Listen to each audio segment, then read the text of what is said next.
Police in Kenya have fired tear gas to disperse demonstrators rallying outside Parliament to protest against a new finance bill, which includes a rise in taxes.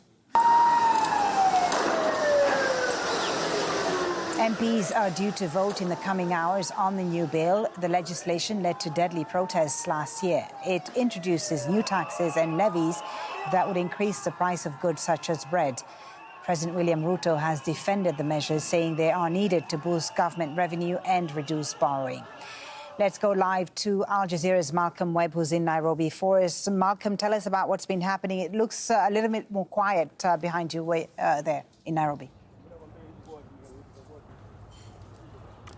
We're just outside Kenya's Parliament building, where there are water cannon parked, part of a significant security deployment here in the centre of Nairobi, which has included uniformed officers, riot police with tear gas, paramilitary police units with rifles, and an abundance of plainclothes security, some of them carrying weapons as well. Now, several times the demonstrators have managed to gather around Parliament and approach the building before being broken up by police firing in the air using tear gas and water cannon.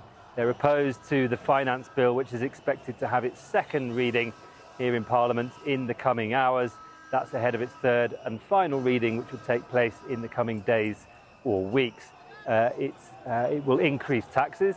At the second reading, MPs are expected to discuss and vote on possible amendments, but its critics say it will be crippling for Kenyans across the board, for certain sectors of the economy, for industries, and also for the poorest people here, who have already been struggling with a cost of living crisis. Now, economists say this has been years in the making under the previous government, in which current President William Ruto was the vice president.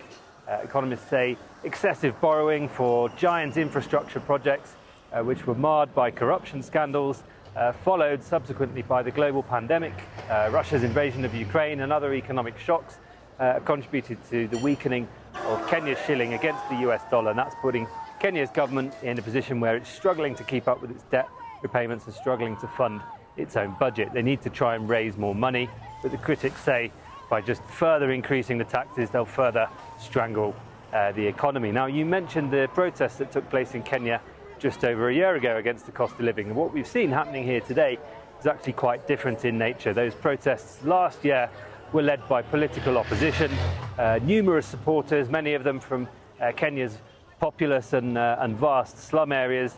The political opposition mobilised them to try and protest against the higher or the rising cost of living. The demonstrators here today, it's been organised by activists who've connected with many supporters through social media.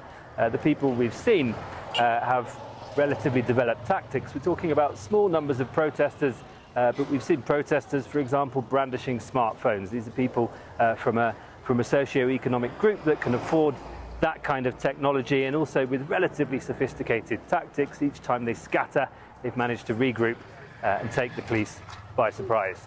Malcolm, thank you very much for your reporting. Malcolm Webb, live there in Nairobi.